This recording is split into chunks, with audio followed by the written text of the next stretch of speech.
Donc, bonjour à toutes et à tous.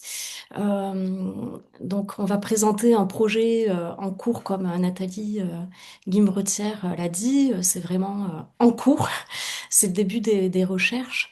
Donc, on a intitulé ce projet Sous la peau des machines, dialogue pulsé entre corps et robotique, qui prend appui au départ sur les recherches de Constantina Arvanitis, qui va introduire sa recherche qui a le mérite en fait de remettre en question le paradigme cerveau, machine, neurone, ordinateur. Et je laisse la parole à Constantina. Merci, merci. Euh, donc bonjour, je m'appelle Constantina Arvanitis. Je suis neuroscientifique spécialisée en neurochimie et je travaille au laboratoire d'analyse et architecture du système OLAS au CNRS. Donc voilà, merci. Voici le laboratoire, donc le LAS. On est situé à Toulouse. Il a été fondé en 1968 et on est un très grand laboratoire avec plusieurs domaines multidisciplinaires. Donc moi, je fais partie du MNBT ou du Micro-Nano-Biotechnology, le département, et je suis dans le laboratoire qui s'appelle du MEMS, qui est le Microelectric Mechanical Systems. Et une grande partie de notre travail est dédiée à la biologie et les technologies pour mieux comprendre comment fonctionne le cerveau et comment on peut mesurer son activité. Merci. Donc, tu peux changer, merci. Avant de vous parler de ma recherche actuelle, j'aimerais d'abord vous proposer une petite détour de l'histoire des neurosciences, pas pour faire une cours d'histoire, mais parce que notre manière de représenter le cerveau a toujours influencé la manière dont nous le étudions ou that we study it. Donc, le cerveau a toujours fasciné depuis les siècles. Par exemple, ici, je vous montre une photo de Moyen Âge où on pensait que le cerveau servait principalement à refroidir le sang. Prochain. À mesure de notre capacité à observer et conserver le cerveau, on a amélioré ça et notre compréhension a également progressé. Donc, par exemple, Leonardo da Vinci a créé des modèles en cire des ventricules de cérébral en 1508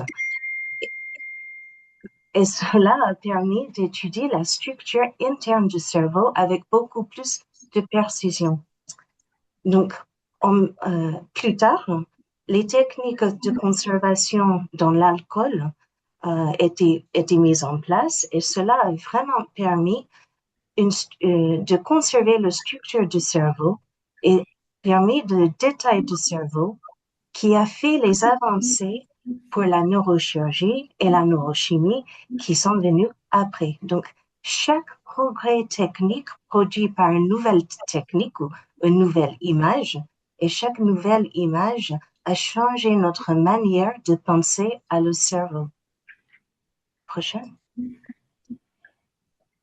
Donc, au début du XXe siècle,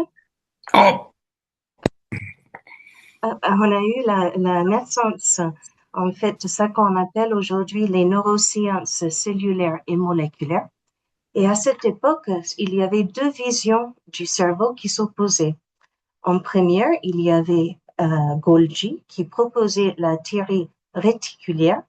Pour lui, le cerveau était formé d'un réseau continu, sans frontières, ni cellules. Par contre, il y avait l'opposé de Santiago Ramón Cajal qui a défendu la doctrine du neurone. Selon lui, le cerveau était composé des cellules individuelles, les neurones, et reliées entre eux. Donc, même si les deux sont partagés avec le prix Nobel, les dessins de Cajal sont extrêmement précis, plus que artistiques, et ils ont rendu les neurones visibles comme les objets séparés, reconnaissables et presque isolés. Donc, la communauté scientifique adoptait majoritairement cette vision de Kajal, et ça a profondément influencé la manière dont nous étudions le cerveau jusqu'à aujourd'hui. Prochaine. Donc, à mesure de les techniques microscopiques, comme vous voyez ici, on a commencé de voir les détails beaucoup plus fins. En particulier, on a identifié les synapses. Ça, c'est les pointes où les neurones se communiquent. Et le cerveau devient alors un système de transmission des signaux. Avec le développement de l'électrophysiologie que je montre ici avec un neurone jaune, on se contente plus de voir les neurones aux mesures de leur activité, des potentiels d'action, les signaux électriques et des réponses mesurables. Next slide. Donc, progressivement, cette activité neuronale se décrit au terme signaux discrètes, on-off, qui a donné cette idée d'un code neuronal qui nous a inspiré aujourd'hui plus à l'intelligence artificielle. Next slide. Donc, je reviens à mon travail maintenant. Alors, est-ce que vous avez changé le slide? Voilà, mon travail porte sur la mesure de comment les synapses marchent pour faciliter un fonctionnement neuronal qui donne une behavior, un comportement observable. Pour ça, j'ai utilisé plusieurs différents modèles des cellules en culture, des organoïdes et les animaux jusqu'à l'homme. Et cette approche multimodèle me permet d'étudier le cerveau à plusieurs différents niveaux. Next slide. Donc, depuis presque 10 ans, je m'intéressais particulièrement à l'interaction entre le cœur et le cerveau.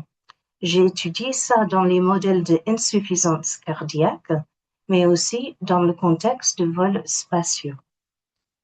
Next slide.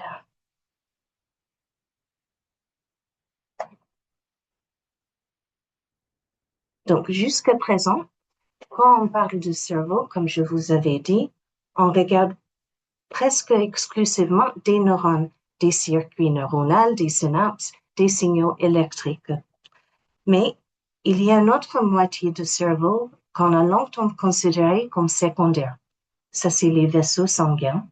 Les vaisseaux sont souvent comme les simples conduites, les tuyaux, désolé pour le français, qui apportent que d'oxygène et permettent les échanges métaboliques. C'est vu presque plutôt comme une support passive. Mais cette vision peut-être est incomplète. Tu peux taper, Edwidge? Non, sur la vidéo. Il ne marche pas la vidéo. Donc, en fait, on sait aujourd'hui, voilà, que à travers des pulsations cardiaques, il y a une pulsation de presque toutes les artères, les capillaires, partout. Donc, ce qu'on oublie souvent, que c'est le cerveau n'est pas immobile. Quand on pense à l'activité cérébrale, on pense toujours à les oscillations électriques.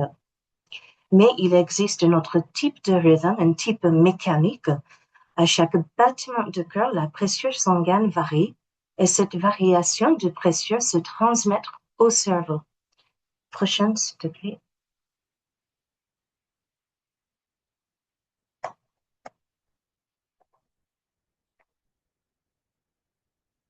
Voilà. Donc, pendant longtemps, ce mouvement était invisible. En fait, on ne savait pas.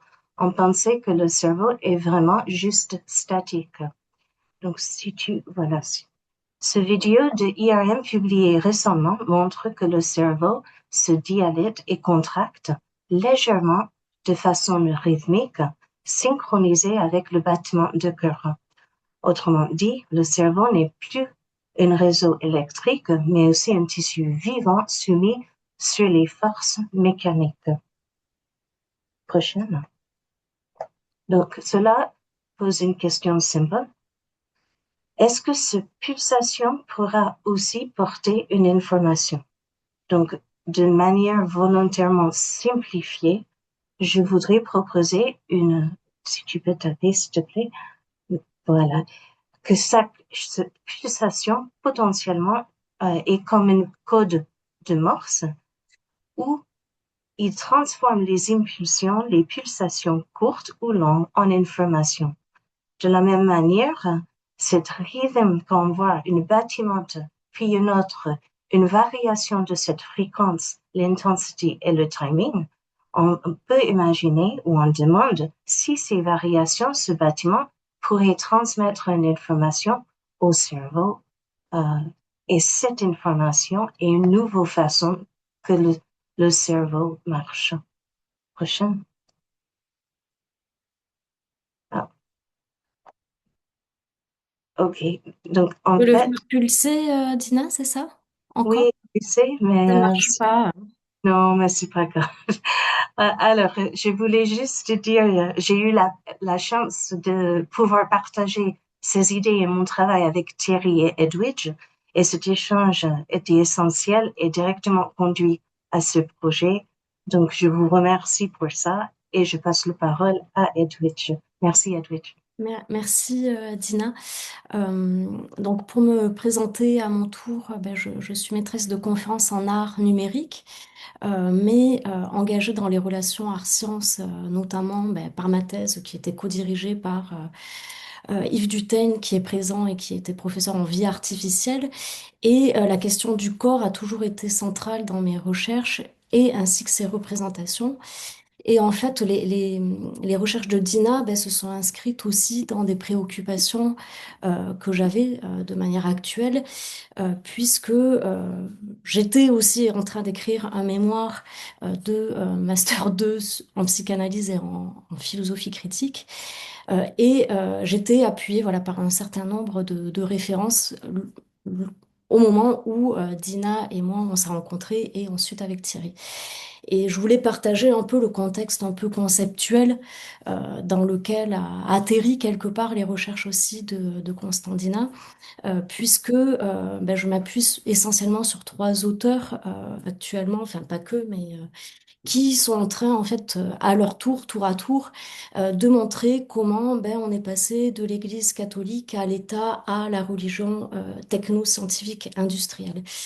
Il y a un premier auteur qui est clé, qui s'appelle Pierre Legendre, qui est décédé en mars 2021 et qui explique ben, que, il n'y a pas de société qui ne doive répondre à la question du pourquoi vivre. La société se doit de mettre en scène cette question, cette raison de vivre qui vient borner quelque part aussi la déraison. Et il explique, je ne vais pas faire en cours, hein, mais il explique qu'il y a eu un chiasme en fait au XIIe siècle avec le décret de Gratien qui emprunte en fait au droit romain le dispositif normatif dont la Bible, que la Bible n'avait pas. Donc, ce qui va faire que la légalité, le comment vivre, le dispositif normatif n'est plus arrimé au comment vivre, au pourquoi, faisant que petit à petit le droit ben, va se bureaucratiser, se rationaliser, devenir davantage du management quelque part, faisant ben, que l'État remplacera par la sécularisation et le développement des sciences modernes cette Église avec une dissociation de la légitimité et de la légalité, légitimité étant le pourquoi vivre et la légalité, les dispositifs normatifs. Alain Suppiot, que vous pouvez retrouver actuellement dans des podcasts, qui a été professeur en droit au Collège de France, explique, hein, en prenant appui sur Pierre Legendre, ben, combien l'État devient de plus en plus gestionnaire, avec en fait une vision où la société doit s'organiser scientifiquement et rationnellement, et où les individus sont quelque part non plus considérés comme des êtres humains, mais comme des nombres, et où la société s'organise plutôt par la quantification et le calcul.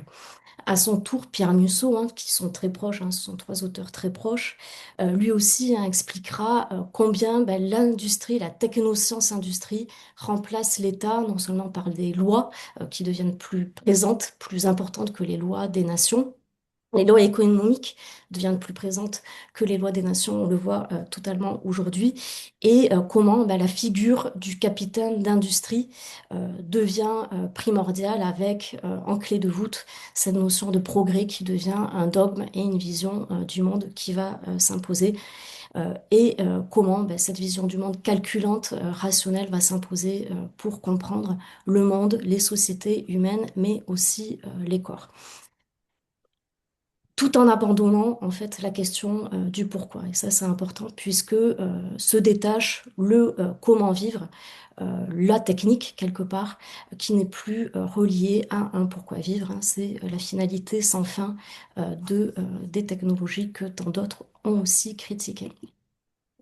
Donc, ces trois auteurs hein, expliquent comment cette nouvelle vision devient performative par les discours scientifiques hein, qui ont un crédit inestimable aujourd'hui. Enfin, et encore, on pourrait contrebalancer ça par l'obscurantisme qui se répand. Mais en revanche, combien cette vision du corps et du calcul se répand et s'étend, comment le corps hein, lui-même va être perçu de plus en plus ben, comme des pièces mécaniques, comment la pensée de la cybernétique, hein, avec Norbert Wiener, qui est le premier à faire le lien entre le cerveau et l'ordinateur, va devenir une norme, mais aussi une norme pour comprendre la biologie humaine et le corps humain. Euh, j'ai mis performative puisque la performativité des discours, c'est le fait qu'un discours va créer l'effet qui sont énoncés dans ce même discours. Donc le cerveau, on peut dire qu'il va être pensé hein, de plus en plus comme un ordinateur. On en a un modèle flagrant avec l'IA qui réduit la pensée à un modèle binaire et la pensée devient réduite à une computation symbolique. On peut dire avec Alain Suppiot hein, qui lui-même hein, dit que bah, ça crée quelque part une vision bouchère de l'humanité où chacun et chacune est réduit à un calcul, la société à un tas d'individus et où le corps est en fait un pensé comme un amas de neurones, de gènes, de cellules, répudiant quand même la singularité des êtres, faisant que nos corps, on l'oublie trop souvent, restent uniques. Et donc c'est dans ce contexte-là hein, que les recherches de Dina vont être pensées aussi en critique hein, par rapport à ce modèle réductionniste. Ce qui nous semble aussi en fait important là-dedans, c'est que ben, oui, bien sûr, la science euh, et le corps comprend le biologique. Le corps est aussi biologique, on le sait, mais il est aussi ben, symbolique. Il est entrelacé hein, à du symbolique, à même entrelacé. Il est même entrelacé à un inconscient qui a complètement été évacué de nos discours. Et bien, ce symbolique, il ressort hein, aussi dans les burn-out, les mal de dos, les mal de tête, qui sont quelque part autant de réponses aux injonctions de la performance. Donc nous, ce qui nous a semblé important, c'était ben, de justement dire que le corps, il est bien entendu biologique, mais il possède une rationalité qui lui est propre et qui échappe même en fait à la signification, au symbolique et qui déborde hein, quelque part d'un enfermement dans des représentations d'une époque. Et ce qui nous semble aussi important avec le travail de Dina, eh bien, c'est qu'elle vient s'inscrire quelque part en porte-à-faux aux représentations techniques de notre époque, puisqu'elle est en train, en tout cas, elle essaye de mettre à jour le fait que le cerveau est aussi lié à d'autres chairs, à d'autres manières de fonctionner et qui n'est pas réduit à des neurones. Donc, au niveau des intentions générales, il y avait cette idée bah, de montrer justement que le corps, même si on peut essayer de le comprendre par la mesure, même si il est encerclé de dispositifs numériques, il ne peut se réduire à du calcul qui est l'ouvrage d'une parole aussi humaine et d'une vision humaine. On voulait aussi montrer bah, cette chair hein, qui déborde en permanence, qui se rate aussi, qui pulse, qui bat, qui a une rationalité, qui échappe, qui est un corps qui est fait d'expériences et de sensations singulières. Voilà, mon corps n'est pas celui de Constantina, par exemple, et chaque corps compte. On voulait aussi bien montrer cette ambivalence corps-machine, ce technocorps qui est en train d'être fabriqué dans les laboratoires, puisque voilà, on montrera des images hein, tout à l'heure qui relèvent presque du mythe de Frankenstein. Et bien sûr, ben, qui dit aborder le corps dit que c'est en fait un enjeu politique, hein, puisque la manière bah, dont on va dire le corps va permettre de se sentir ou de se représenter à notre tour notre propre corps et de se dire. Donc, pour un peu faire relater l'expérience que nous avons eue au LAS et ce que nous avons vu au LAS, bien, la difficulté première du LAS, c'est que bah, les chercheurs et les chercheuses du LAS créent des objets nanoscopiques, ce qui est pas sans difficulté après, bien, pour le donner à voir ou le montrer. Donc là, vous pouvez voir en fait un capteur ici qui fait de soi, qui permet en fait de mesurer l'activité cérébrale. Ici, c'est du nanoverre qui a été sculpté. Ici, ce sont des nano euh, haut-parleurs et micros. Ici, vous avez un cône de silicium. Ici, c'est une neurone on chip, une manière de représenter justement l'activité cérébrale. Et ici, ce sont différents capteurs qui sont fabriqués au LAS. Plus spécifiquement sur les recherches de Dina, eh bien Dina essaye de mesurer à partir des organoïdes les pulsations électriques grâce à un microscope à force atomique qui est à gauche. Et les organoïdes, là aussi, en fait, hein, ce sont des choses assez étonnantes. C'est la fabrication de micros, de nanos, enfin de nanos, on arrive quand même à les voir, de cerveau ou de cœur. Donc, c'est des espèces de quasi-organes du cœur ou de neurones. Donc là aussi, hein, c'est des fabrications industrielles de semi-corps qui sont ensuite utilisés pour la recherche. Donc, nous, notre complexité actuelle, eh bien, c'est que il y a des dispositifs techniques importants. Le microscope à force atomique coûte cher à la location parce que on fait appel à une entreprise privée pour louer ce matériel-là. Et la difficulté, c'est aussi bah, de maintenir vivants ces organoïdes puisqu'il faut les maintenir à 37 degrés. Donc, on a fait le choix bah, de partir sur des représentations issues de ce que nous avons vu.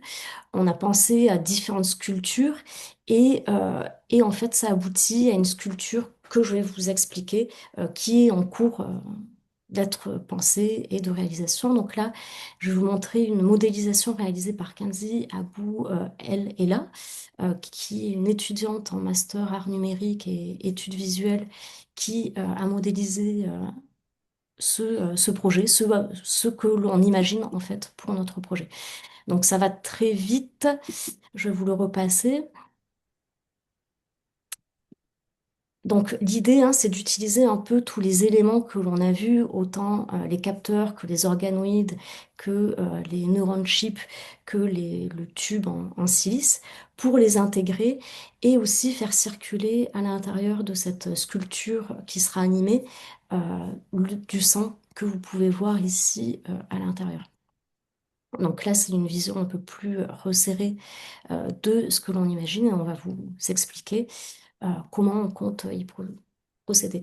Donc, l'idée, c'est de commencer en fait à modéliser les réseaux sanguins pour faire circuler du sang.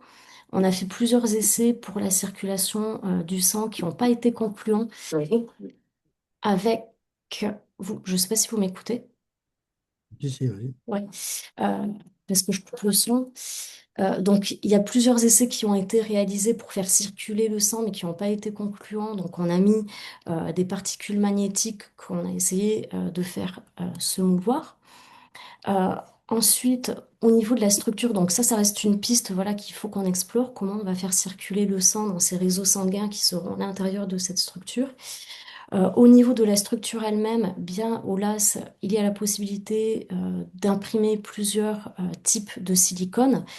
Euh, des durs et des mous, mais on va plutôt se tourner en fait vers une naturaliste au Muséum d'histoire naturelle de Toulouse qui s'appelle Marie-Françoise Carriot, avec qui j'ai eu travaillé il y a 30 ans et qui, elle, va pouvoir en fait modéliser complètement la structure à partir d'un prototype qu'on imprimera au LAS. La structure, pour justement faire en sorte qu'elle soit animée, et on expliquera, Thierry Bèche tout à l'heure expliquera comment elle s'animera plus précisément. L'idée, eh bien, c'est d'introduire là aussi du nitinol, qui est un matériau à mémoire de forme et qui est rendu mobile par la chaleur. Donc là, l'idée, eh bien, c'est de pouvoir déformer en fait la structure qui sera animée par une interaction que Thierry Bèche va préciser. Donc là, c'est des effets sur du tissu qui appartiennent à un autre projet. Et là, ce sont des essais sur du nitinol, du silicone, qui est mis en mouvement là aussi par du nitinol, mais qui est moins visible. Donc j'espère que j'ai pas trop dépassé, que je vous ai pas trop endormi. Et je vais laisser la parole à Thierry Bèche. Merci. Je vais essayer de rattraper le retard, parce que tu as dépassé un peu, du coup. Donc, moi, je suis Thierry Bèche. Je travaillais dans un centre national de création musicale qui a beaucoup fait de recherche et piloté des projets ANR sur l'intermédialité des programmes contins. Donc, je m'occupe de son. Je dis du son volontairement pour pas me cantonner strictement qu'au chant musical. La musique, c'est fait avec des sons, on l'oublie tout le temps. Donc, le premier domaine chant de la musique, c'est le son. Donc, ça permet de tout englober. Et donc, on s'est posé la question, évidemment, de quelle écriture du son pour cette installation.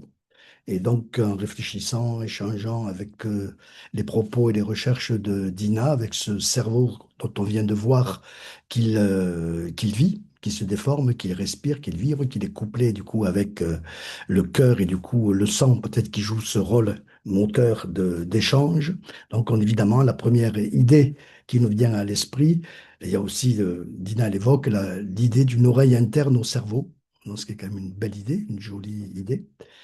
Et donc, évidemment, on pense immédiatement à l'idée du récepteur radio et du code Morse dont Dina a parlé.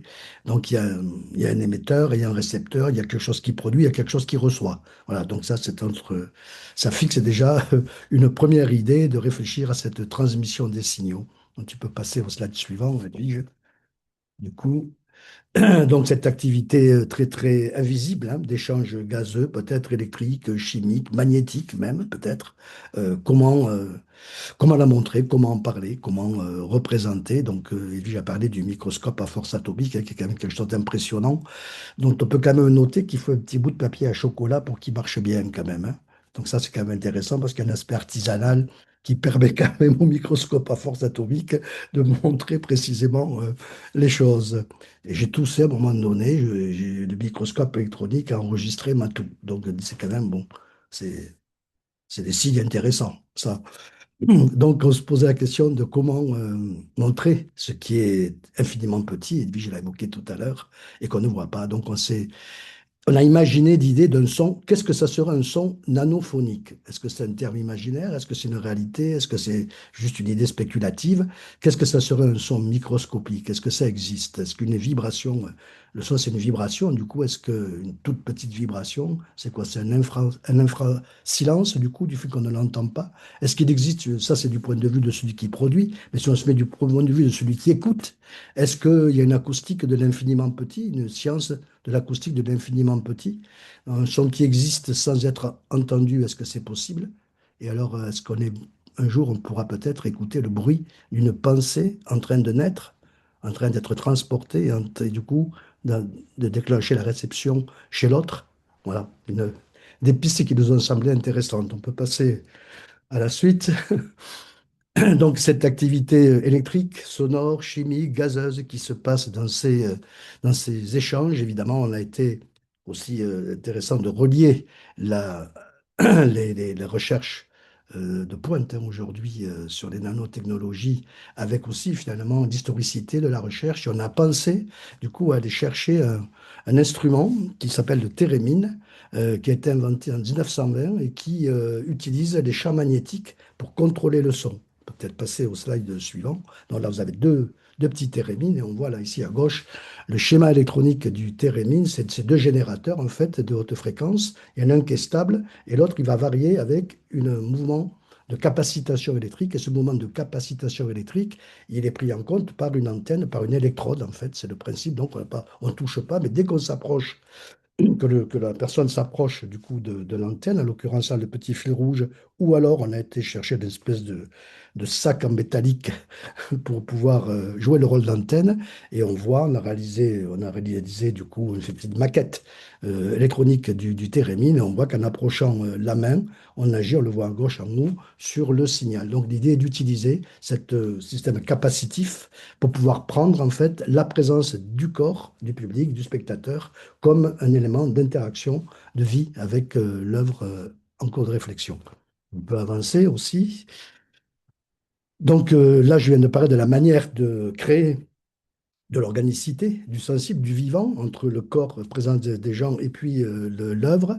Bon, ça c'est très joli, mais il faut quand même qu'il y ait une source sonore qui soit émise. Alors, qu'est-ce que c'est qui produit le son?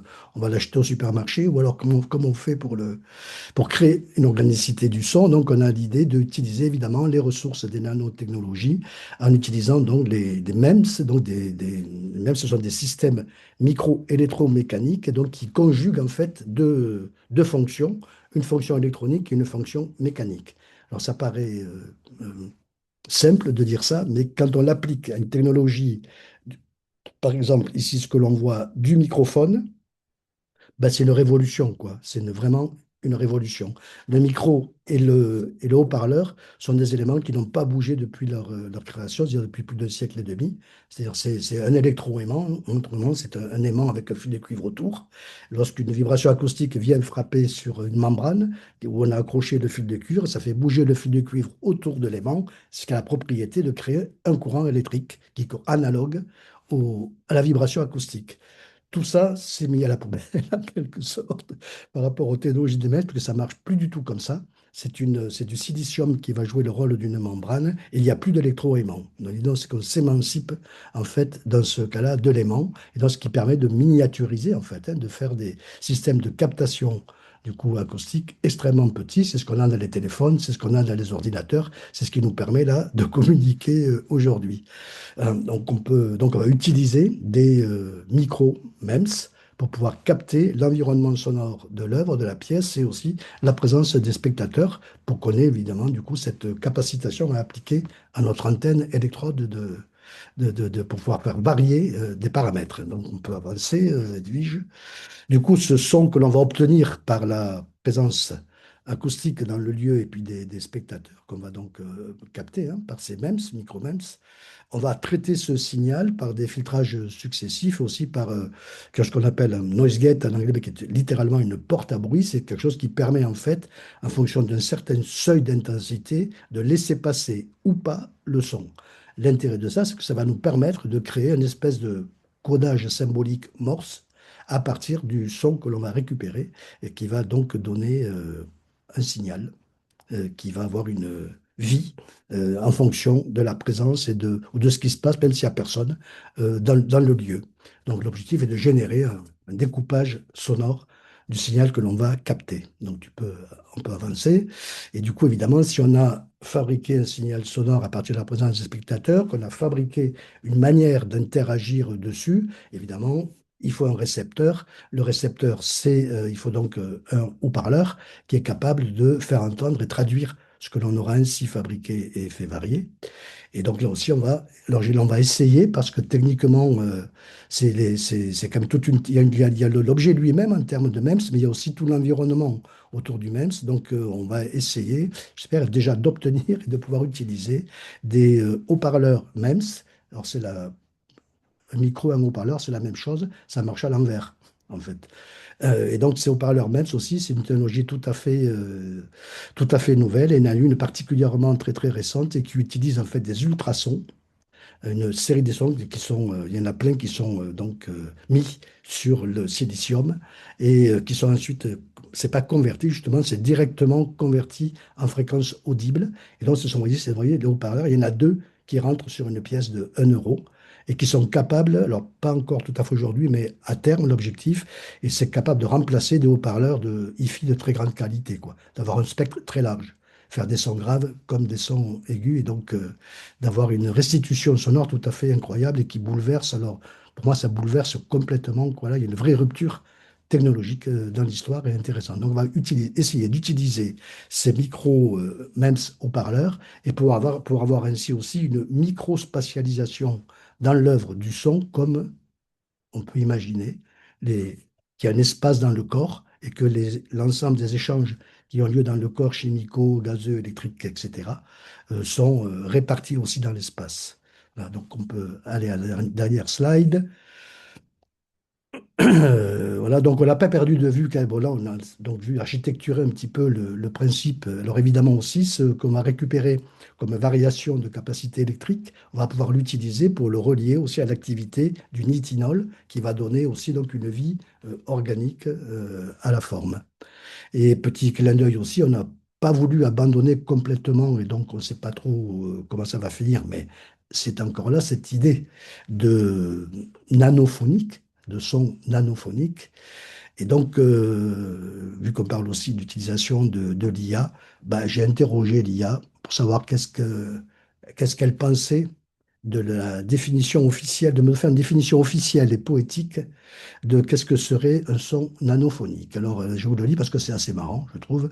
C'est intéressant. Le domaine de la science, du coup, du son nanophonique serait l'acoustique spéculative, ça c'est intéressant, hein, l'art sonore et les esthétiques contemporaines.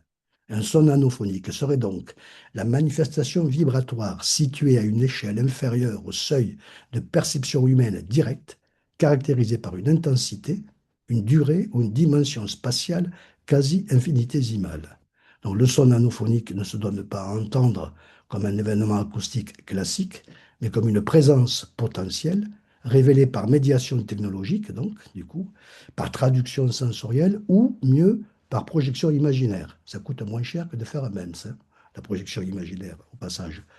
Il interroge les. Ah, ben, attends, j'ai pas fini, j'ai tout à fait. Il reste une ligne là que je passe sous les yeux, du coup. Voilà. Il interroge les frontières entre silence, vibration et perception et postule que tout système matériel, vivant ou conceptuel, possède une signature nanophonique latente. Ça, c'est intéressant. Donc, tout le monde, il y aurait du son à peu près partout, finalement. Alors, une petite remarque, attention, le son nanophonique n'est pas nécessairement audible, il est pensable, on peut le mesurer aussi, ou alors il est simplement poétiquement ressenti. Voilà. Merci de votre attention et je veux peut-être clore aussi, parce qu'on l'a pas dit, que ce projet aussi, dont on remercie évidemment le PPR pour son soutien, mais il est aussi en production déléguée et confié à une association qui s'appelle Passerelle Arts Sciences Technologies, dont Edwige Germain est présidente et dont je coordonne les activités. Voilà, merci pour votre attention. Merci beaucoup. Merci à vous trois, là, c'était passionnant, fascinant. Euh, je pense qu'on va avoir plein de questions. Est-ce qu'il y a des gens qui veulent réagir?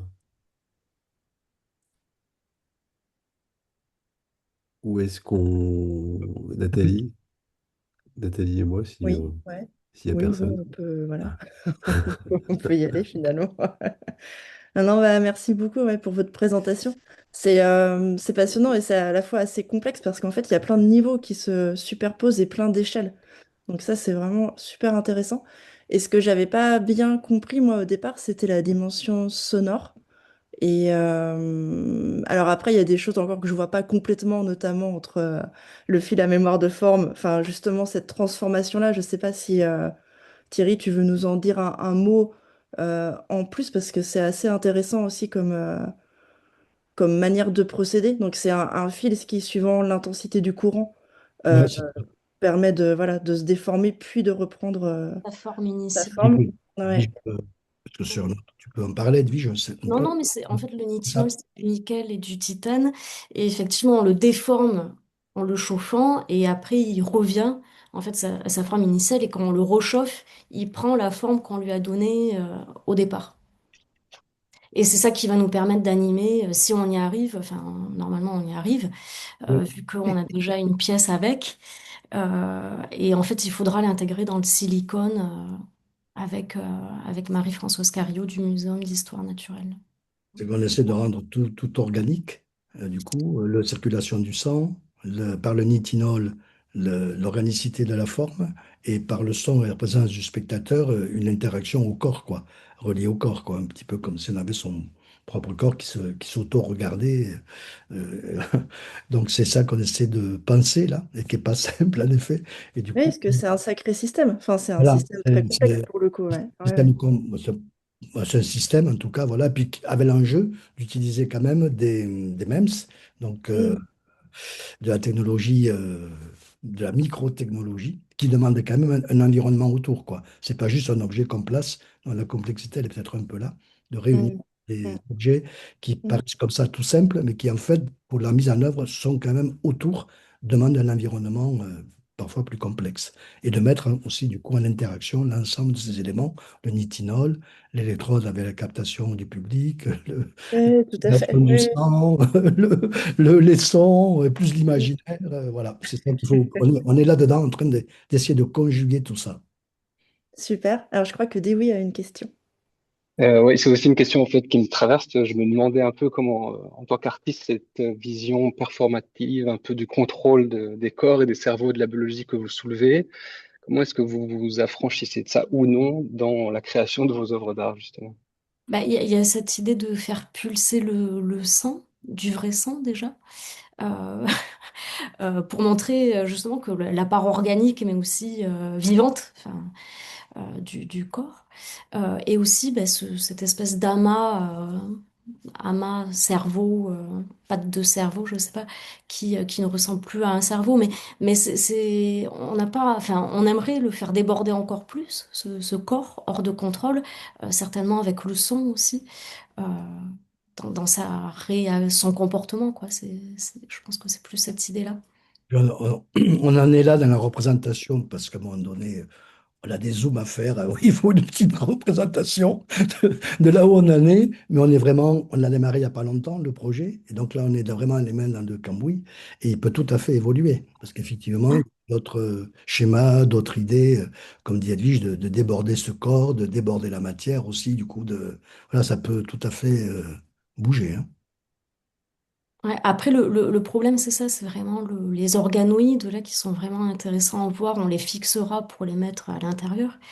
Mais c'est vrai qu'on n'a pas la possibilité de les sortir du laboratoire, en fait. C'est ça qui est un peu frustrant dans ce travail-là, c'est que il y a une telle sophistication technique autour, ben, en fait, qu'il est impossible quasiment de le sortir du laboratoire, quoi. Malheureusement, parce On a que je pense que des microcapteurs sur lesquels, justement, Constantina travaille, mais qui demandent un environnement autour pour l'utiliser qui est trop complexe, quoi. Donc ça aussi, il y a une limitation dans l'utilisation possible de certaines technologies. Mais le but, c'est pas de faire de la techno, quand même, hein. C'est juste au contraire, c'est de montrer, justement, que c'est plus complexe que ça et que c'est pas un rapprochement de technologie qui fait comprendre le tout. Donc, au contraire, on essaie de montrer, de critiquer cette saucissonnage technologique. Parce qu'on a saucissonné, on croit avoir compris. Oui, mais on a compris juste un bout du saucisson, quoi. On n'a pas compris l'ensemble du système, ni ce qu'il fait sur notre perception, quoi.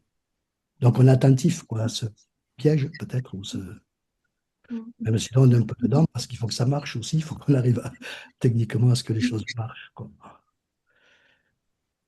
Enfin, je ne sais pas si on a répondu à la question, mais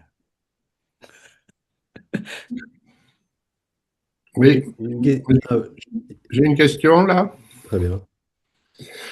Par Allez-y. une question à Edwige.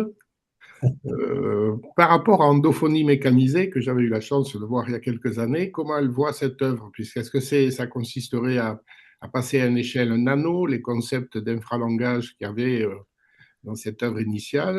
Et par rapport, dans cette œuvre, il y avait quand même beaucoup plus d'organes que cœur plus cerveau.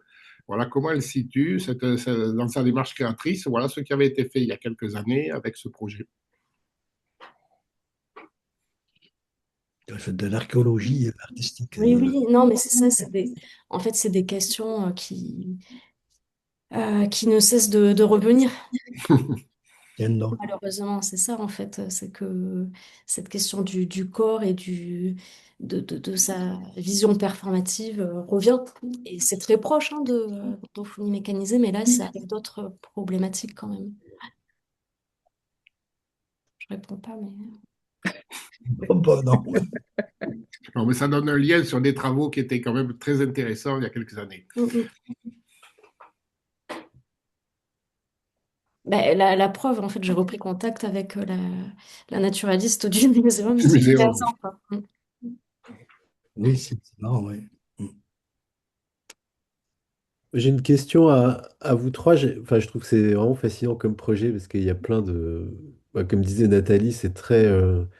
enfin, il y a plusieurs directions et tout ça. Enfin, il y a plein de couches.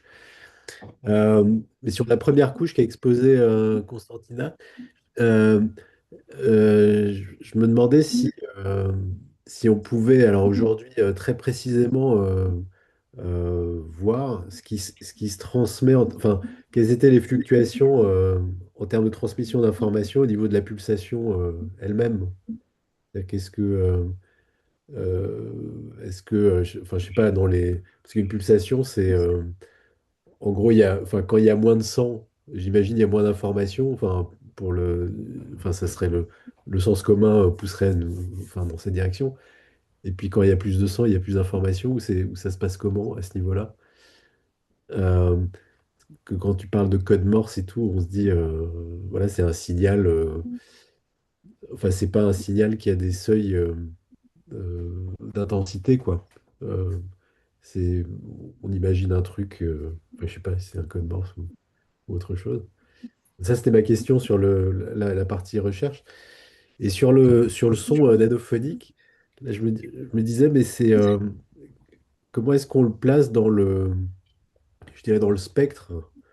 Euh, Parce que c'est pas, enfin, par rapport à l'infrason, ultrason et tout ça, est-ce que, voilà, enfin, est-ce que c'est aller plus loin dans l'ultrason, dans les infrasons, ou est-ce que ça n'a rien à voir? C'est-à-dire que on est juste dans la captation nano enfin, je veux dire, d'un son qui se déroulera à échelle microscopique. Euh, mais voilà, comment on le fait rentrer ou pas dans ce spectre? Enfin, c'était ma question. Et puis alors, la question sur l'œuvre elle-même, bah, j'ai l'impression qu'en fait, on crée une espèce de chimère quasiment, enfin, ou d'organoïde qui n'existe pas, avec une hypothèse forte qui est que ça se transmet, enfin, que ça se joue au niveau enfin, les processus d'information se jouent au niveau d'une traduction sonore, quoi. Ou je me trompe.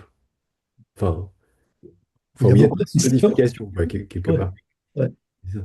Ben, Dina, tu commences peut-être? Oui, en franglais, hein, désolé. Alors, c'est une très bonne remarque ça que vous faites. Donc, c'est pas une question de le niveau du son qui passe, Mm. parce qu'aujourd'hui, on sait que c'est pas vraiment le niveau, c'est l'intensité. Donc, en fait, il y a deux choses. Le premier, c'est pas que le cœur communique avec le cerveau.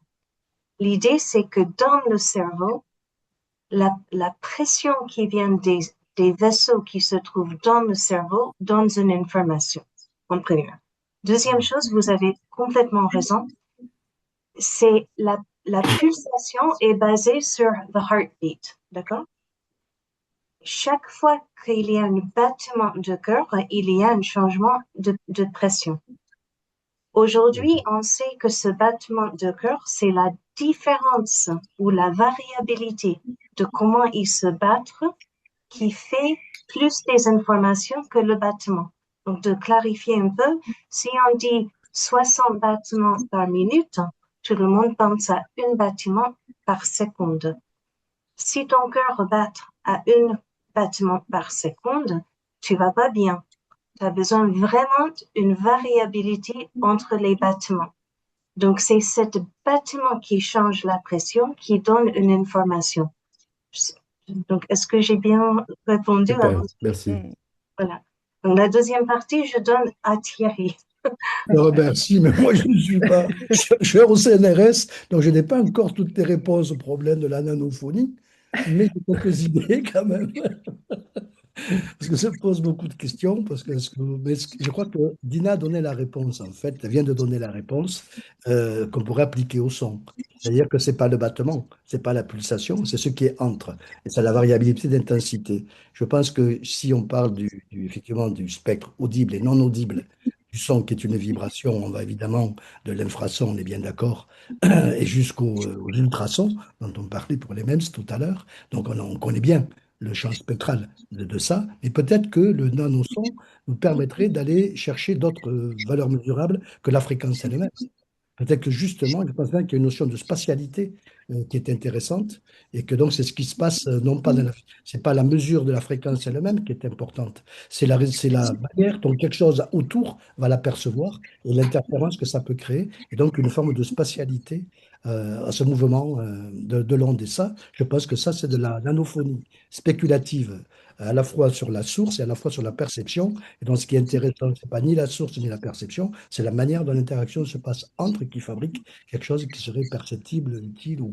Et ça, en ce sens, je trouve que le travail de recherche de Dina est complètement corollaire de ça. Et du coup, c'est fascinant parce qu'on peut l'appliquer à d'autres domaines, peut-être, s'interroger, du coup, autrement. C'est pareil, c'est pas que la vibration, le sujet.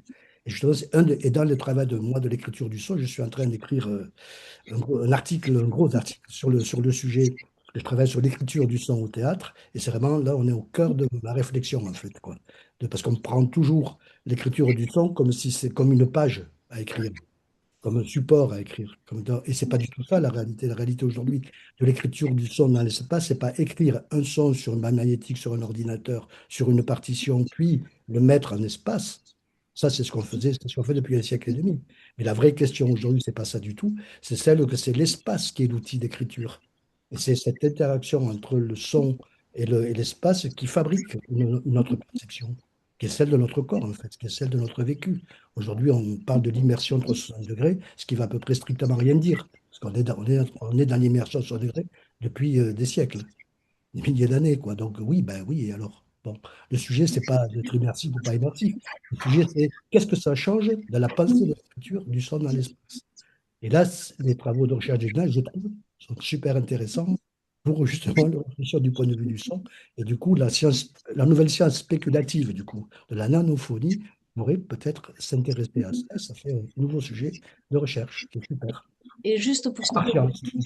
juste pour compléter ce que dit Thierry, si vous lancez Tipeee sur le son, c'est foutu. Voilà Oui, ça ne fallait pas poser la question, vraiment.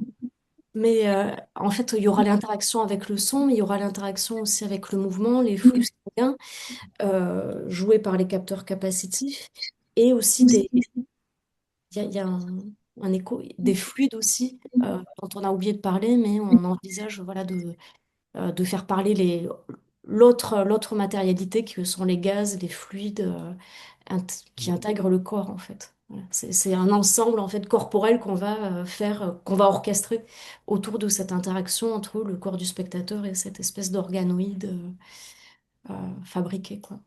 Oui, on a oublié, c'est vrai, de dire qu'il y aurait on va utiliser de la fumée et aussi de la lumière. Mm. Quand on a pas assez de problèmes, on en crée d'autres, Voilà. quoi. C'est ça. Non, bah super, merci beaucoup, hein. Un grand merci De rien. à tous les C'est trois. super, ouais, merci. Euh, on Bah, va... c'est bien, on est juste à l'heure. Oui, en plus, incroyable. On va continuer avec des oui. Je sais pas si... Alors, j'ai pas une nouvelle de Canty, donc... Et il me dit qu'il venait normalement, mais donc j'espère qu'il va rejoindre en visio prochainement. Mais Ok, moi, je vais commencer et puis voilà, en espérant qu'il va arriver. super. Euh, donc voilà, moi j'ai pas de slide à montrer, mais je vais voilà parler. Et je vais vous montrer aussi quelques petits pliages en espérant que ça rentre bien à l'image. Euh, voilà. Donc moi j'ai une recherche autour de morphoïdes, donc qui combine le pliage et la robotique. Et donc voilà, je vais commencer un peu par me présenter rapidement, essayer d'expliquer aussi voilà quelle est ma discipline un peu qui est parfois méconnue, parler un peu voilà d'où émane cette recherche et puis concrètement parler de mes axes de recherche et puis de ce que j'ai fait un petit peu, même si voilà c'est pareil un peu que le groupe d'avant, j'ai pas tant que ça à montrer puisque je suis vraiment au début aussi de cette recherche-là. Voilà, donc moi je suis artiste plieur basé à Bruxelles, franco-belge, avec un background finalement en sciences sociales plutôt, parce que j'ai pas fait d'études en art, j'ai un master en aménagement du territoire. Et donc je pense que ça traverse aussi mon travail dans les réflexions, dans les méthodes aussi. Mais voilà, avec 20 ans d'expérience en pliage, je dis souvent que j'ai eu la chance de pas aimer l'école, ce qui m'a permis de pratiquer ma discipline très tôt. Voilà, et donc je suis vraiment expert dans cette discipline du pliage qui est encore assez récente finalement, même si on la pense très ancienne, elle a évolué dans les 50 dernières années essentiellement.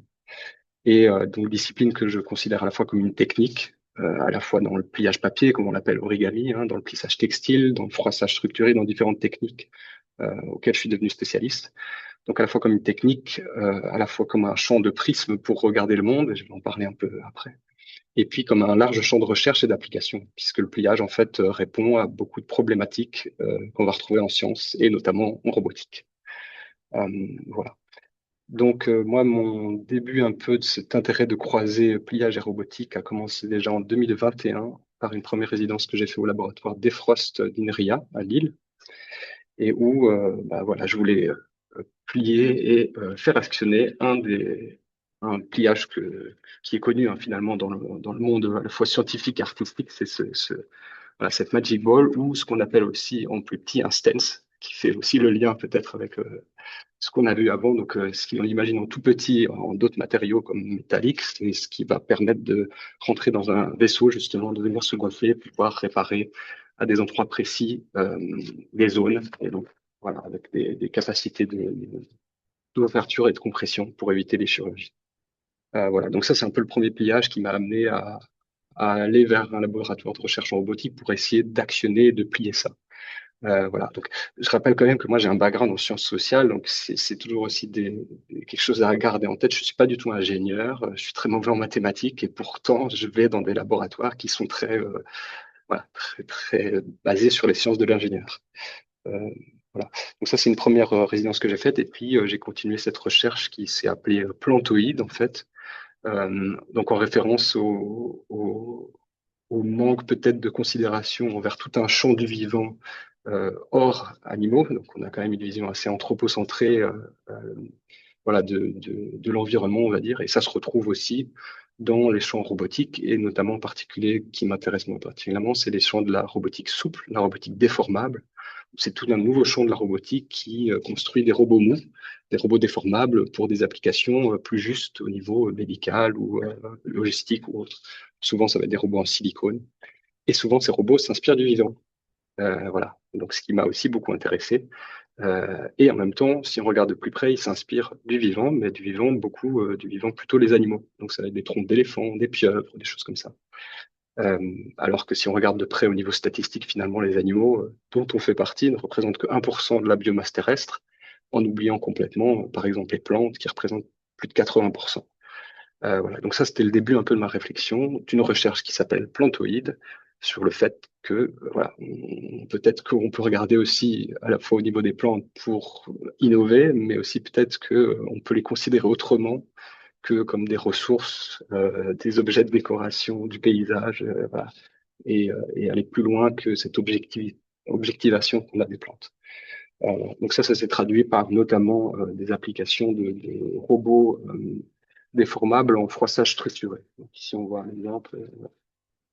Et on retrouve aussi souvent, comme dans les plantes et beaucoup de monde vivant, voilà, des mathématiques derrière tout ça.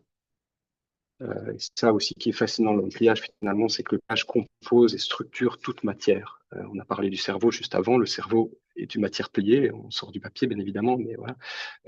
Je ne vous l'apprends pas. Hélas, votre peau va se plier au fil des âges aussi, à une échelle plus grande. Les montagnes aussi, le son, finalement aussi une abstraction peut-être de concentration de vagues pliées. Et donc ça, c'est aussi quelque chose qui traverse vraiment mes réflexions et ma pensée en tant qu'artiste, c'est comment le pliage peut nous permettre de voir et d'avoir cette transversalité des disciplines et de la matière qui est structurée par le pli. Voilà. Donc, Plantoid a été un peu le début de cette recherche-là. J'ai continué à le développer après, voilà, à Namur, au KIC, sur la question des pollinisateurs aussi au Joint Research Center à ISPRA en Italie, la Commission européenne, en 2024 grâce à Home avec la VIB et l'ULB à Bruxelles.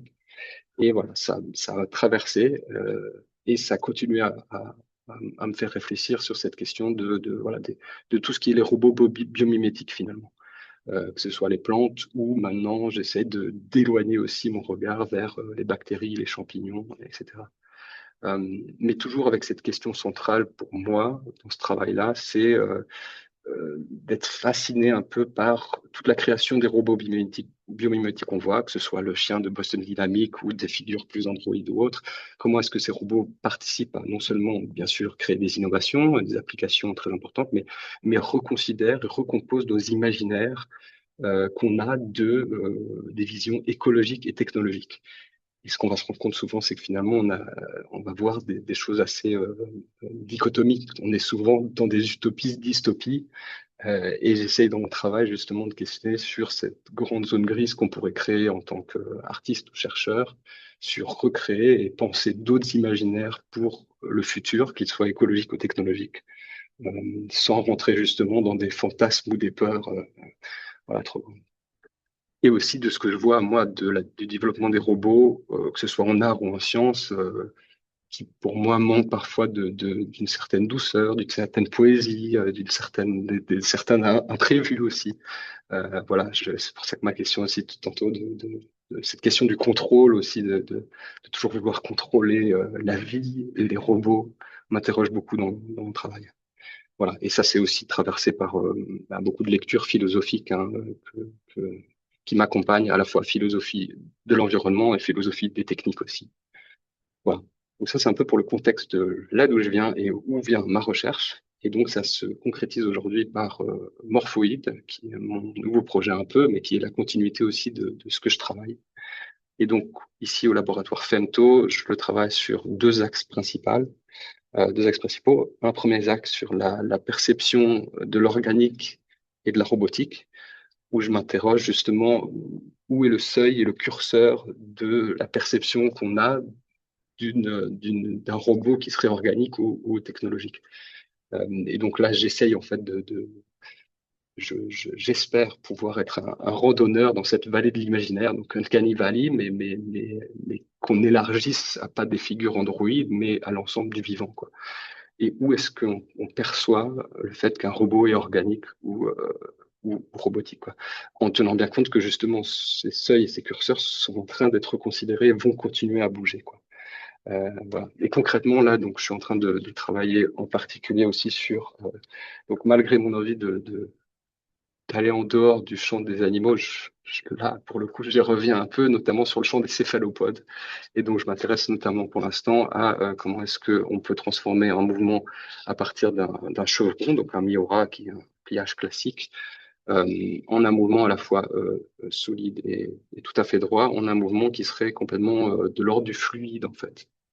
Et donc ça, c'est aussi toutes mes lectures que je recherche sur le fait que l'eau, notamment, traverse toutes les dimensions organiques et qu'il structure aussi les matières et les vivants, cette question de l'eau et des fluides, voilà, qu'on va retrouver dans certains céphalopodes. Et pourquoi les céphalopodes? C'est aussi parce que bon, ils sont beaucoup appliqués en robotique souple, mais aussi sur, pour moi, des questions que je ne sais pas encore très bien comment je vais les matérialiser, mais sur les questions éthiques aussi.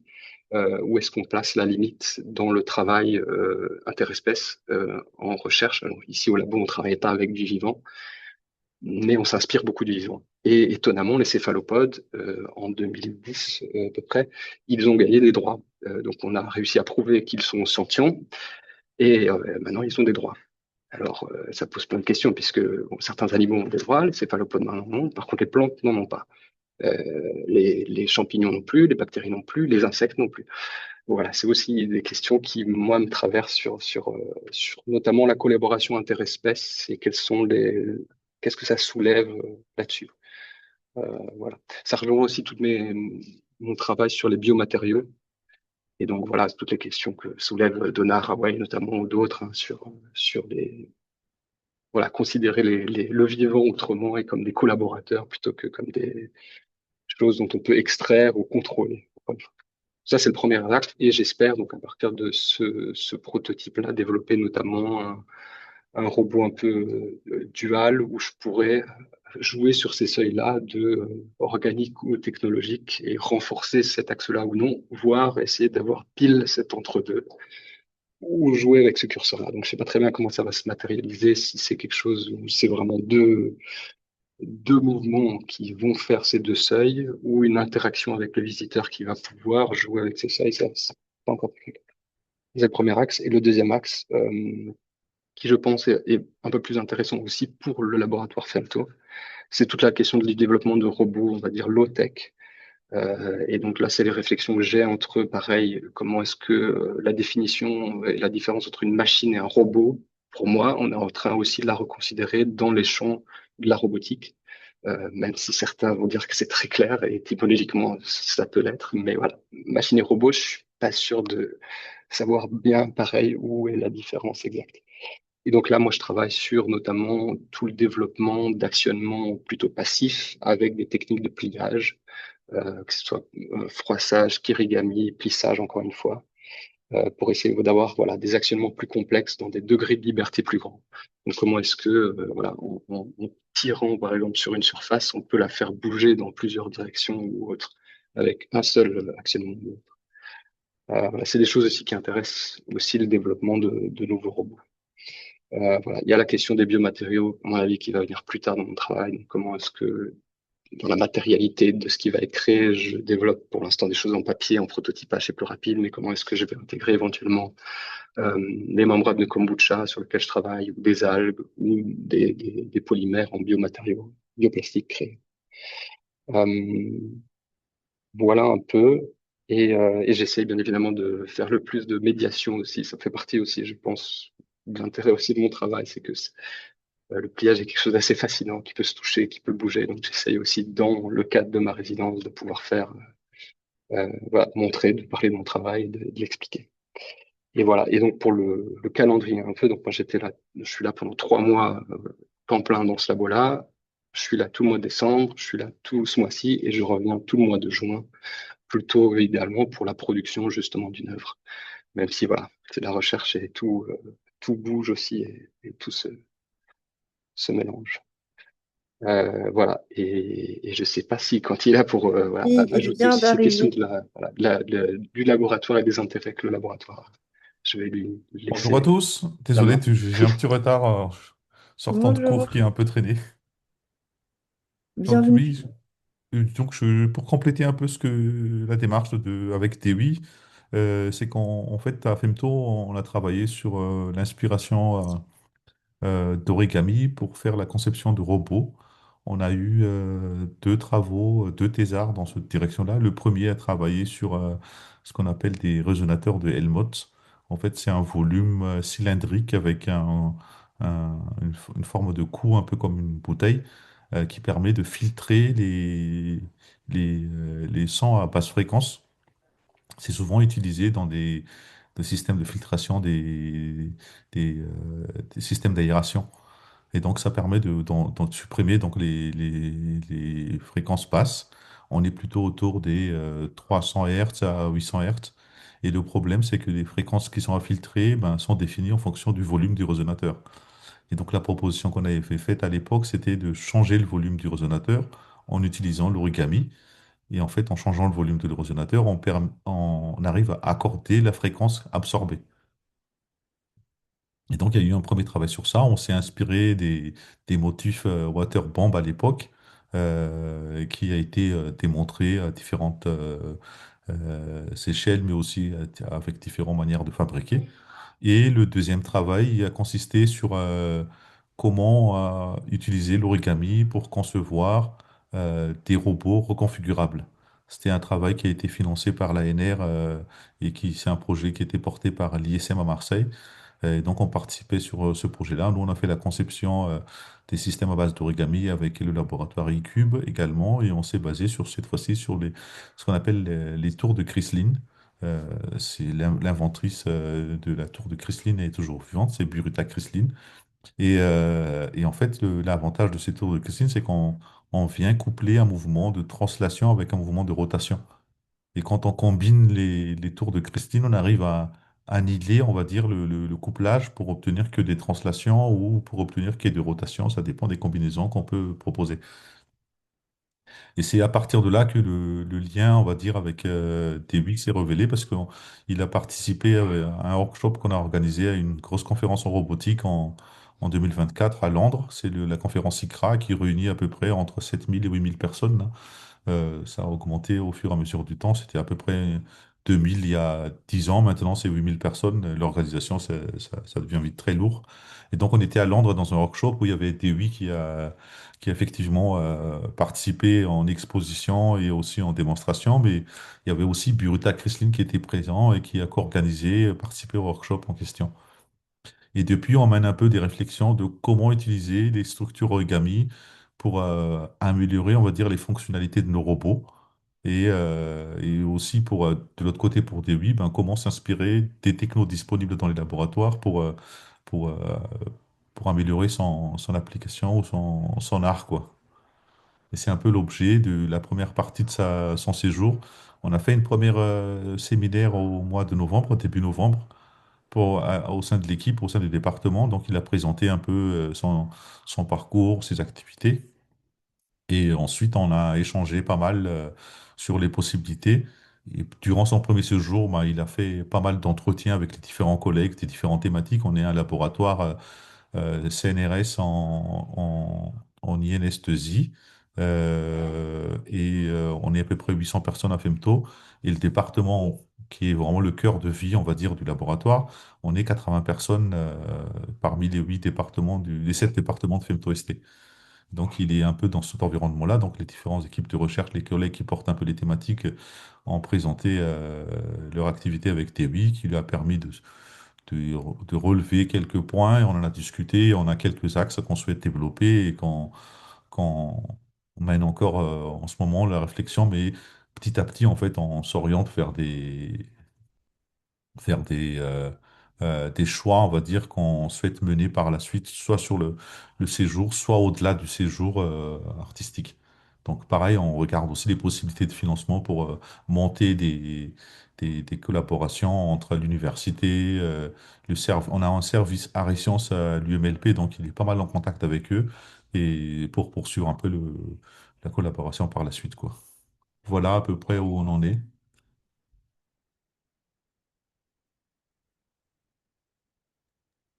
Super, merci beaucoup. Je ne sais pas s'il y a des questions parmi les participants, participantes. Moi, j'aimerais bien juste revoir les pliages que tu as montrés, des oui, qu'on se refasse un peu un tour de... qu'on puisse les regarder, parce qu'à chaque fois, ça allait très vite et je me suis dit, ah mince, j'aimerais les voir mieux si ça t'embête pas, Ouais, si c'est ouais, possible. bien sûr, bien sûr. Super, Donc le premier, donc Quentin en a reparlé, hein, c'est la waterbomb comme on l'appelle, voilà, ou boule magique en origami, ou elle a plein de noms, donc qui rappelle les stents encore une fois, cette capacité d'avoir vraiment un fonctionnement complètement tubulaire et de pouvoir s'ouvrir. Voilà. Et donc ça, moi, je l'avais actionné par notamment un actionneur linéaire, euh, voilà, un pantographe placé à l'intérieur pour transformer un mouvement rotatif en mouvement linéaire. Voilà. Le deuxième, peut-être que j'ai montré, donc c'est ce qu'on appelle un Miura, chevron, donc en référence à l'astrophysicien japonais qui a inventé ce pliage-là justement pour développer des choses, plutôt des voiles solaires. Donc pareil, dans l'espace, c'est beaucoup des choses qu'on doit développer hein, en origami, mais donc qui est sur base de voilà, vraiment d'une espèce de zigzag double comme ça. Et donc il y a des capacités ici pour moi qui m'intéressent sur cette transformation des mouvements très droits et puis très de l'ordre du fluide, on va dire, sur plus un érudit, quoi. Et le troisième que j'ai montré, c'est celui-là. Donc là, c'est plutôt un peu plus complexe. C'est une variation finalement du waterbound, hein, mais pareil, il y a des capacités qui intéressent aussi sur voilà, des transformations potentielles à plusieurs états. Voilà. Et le Vous froissage aussi avez, ouais. structuré. Voilà. Donc ça, c'est encore autre chose qui est plutôt de l'ordre du... Voilà. Donc là, on travaille avec des matières très fines et ça permet d'avoir de larges surfaces, du déploiement notamment. Donc c'est toujours qu'une seule et même feuille la plupart du temps avec lesquelles on travaille, qu'on vient travailler et actionner. Voilà. Super. Merci beaucoup. Ah, Christina, Dina, tu avais une question? Oui, merci beaucoup. J'ai une question par rapport à vous avez dit, vous utilisez quelquefois les polymères aussi pour le faire. Est-ce que c'est biocompatible? J'ai juste une question, je suis intriguée de à, à quelle échelle vous êtes capable de le faire, avec quel matériel en particulier, les gels, vous avez dit, je crois, à un moment donné. Ouais, donc moi, c'est des choses. Alors pour l'instant, je l'intègre pas encore dans mes productions parce que c'est beaucoup plus simple de prototyper avec du papier. Mais effectivement, Oui, c'est des choses avec lesquelles je travaille. Donc c'est plutôt tout ce qui concerne les bioplastiques. Donc par exemple ça, voilà, ça c'est typiquement juste, si je me trompe pas, gélatine et glycérine et eau. Donc on peut le faire chez soi naturellement. Et je devrais avoir un autre exemple à côté de kombucha plutôt. Donc euh, ça, c'est toutes les membranes de kombucha, on le connaît en boisson. On peut aussi le faire en des formes de membranes qui ressemblent au cuir et qu'on peut aussi plier. Voilà, donc moi, ça c'est des choses aussi qui m'intéressent de la production et de la compréhension et de la maîtrise aussi de sa matière première. Mais c'est toujours pour moi, je travaille en membrane, donc il faut que ce soit très fin. À partir du moment où c'est plus de 1 mm, je vais pas le travailler, en tout cas moi, dans mes recherches. d'accord. Merci. J'ai une question. Je vois bien au niveau des matériaux et tout, je trouve que c'est super intéressant. Et tu as une idée déjà de ce que tu veux faire en termes d'interaction avec un public ou est-ce que ça va s'inscrire dans une espèce de projet expérimental où il y aurait comme je sais pas quoi, des évaluations de ce que ça fait que je dirais la modulation ou je sais pas. Enfin, au-delà de la recherche sur les matériaux, ou est-ce que c'est simplement le projet il est effectivement ça et puis Ouais, et puis sur la matérialisation des œuvres, pour l'instant, je suis encore en phase de prototypage, donc je ne sais pas très bien exactement encore comment ça va se matérialiser. Et sur la question de l'interaction publique, par exemple, c'est un point d'interrogation pour moi. Est-ce que je veux insister là-dessus et justement utiliser cette interaction publique pour réfléchir sur ces questions de seuil organique ou technologique, Mhm. ou est-ce qu'au contraire, je veux l'amener via plutôt du code ou via la question des matières ou la question de la forme ou de la matière. C'est des questions pour l'instant que j'ai pas résolues, mais qui D'accord. sont en train de se développer. Ok.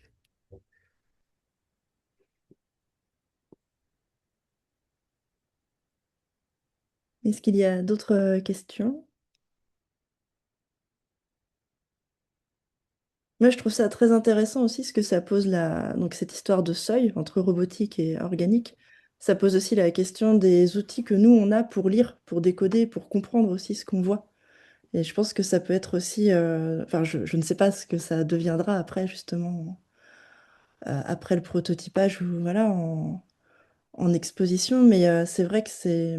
Peut-être qu'il y a des jeux aussi à avoir, même au niveau de la scénographie ou de l'environnement, pour perturber cette lecture sur un système à la fois simple et complexe, enfin, qui du coup est simple parfois dans sa mise en œuvre, on va dire, et qui après pose des questions bien plus complexes. Donc, en tout cas, je trouve ça très intéressant. Ouais.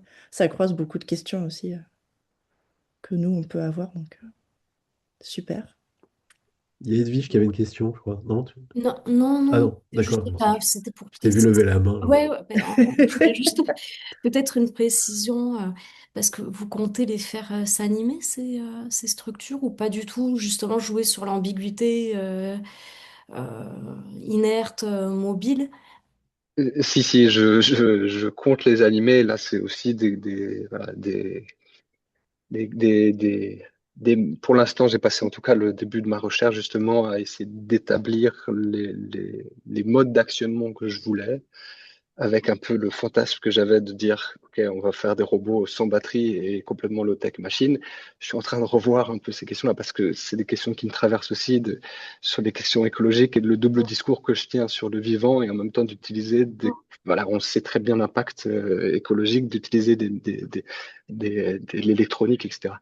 Pour l'instant, je vais plutôt, hélas, finalement, une voie où je vais robotiser les choses, mais dans des formes plus low-tech ou autres et avec les questions aussi sur les modes d'actionnement que j'ai déjà enlevé. Par exemple, le nitinol, j'ai aussi testé des choses en nitinol. Je ne vais pas l'utiliser, par exemple, le nitinol, parce que pour moi, j'ai besoin de le plier, donc je casse les structures et ça ne fonctionne plus comme ça. Et a priori, je vais aller plutôt sur des choses aussi dans l'état de l'art que j'ai vu en robotique et pliage qui sont en train d'être intéressantes et de se développer sur plutôt les modes d'actionnement par magnétisme.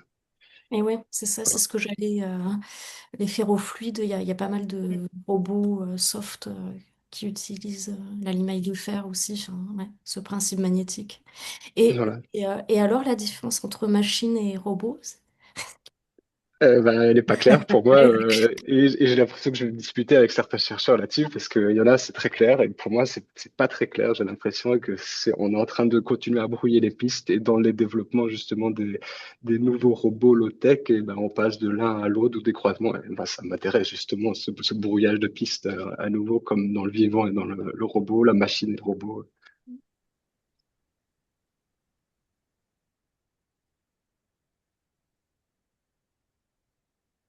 Il y a des échos, moi, je trouve, entre les projets, quoi. Ça, c'est intéressant. Il y a plein de ponts possibles.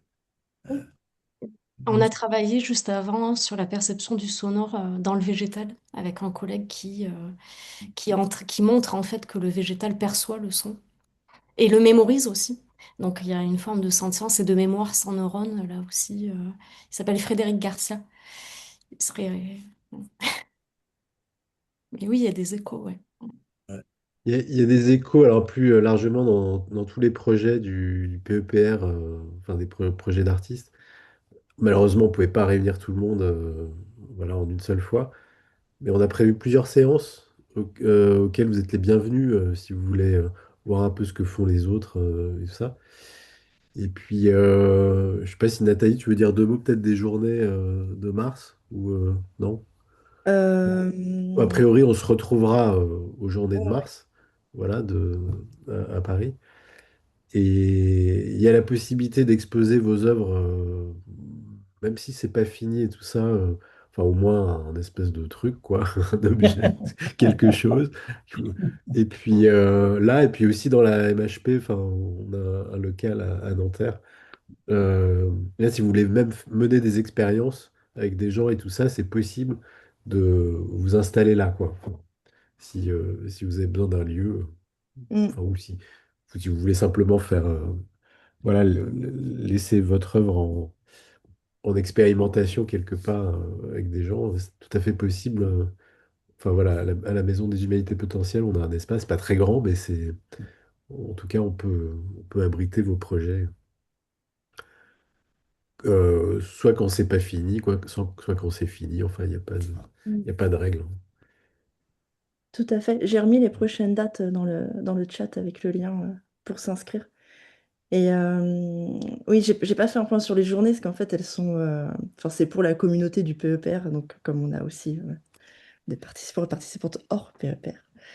Mais en effet, oui, on se refera un point là-dessus. Et, euh, et oui, en fait, l'idée après, c'est aussi de pouvoir faire cohabiter peut-être toutes ces productions et tous ces dispositifs. Donc c'est vrai que là, on a fait par duo de projets, mais c'est vrai que ce serait chouette d'avoir tout ensemble en un seul lieu Donc on verra comment organiser ça et peut-être avec la MSH Monde, on pourra Ouais, ouais. organiser aussi quelque chose.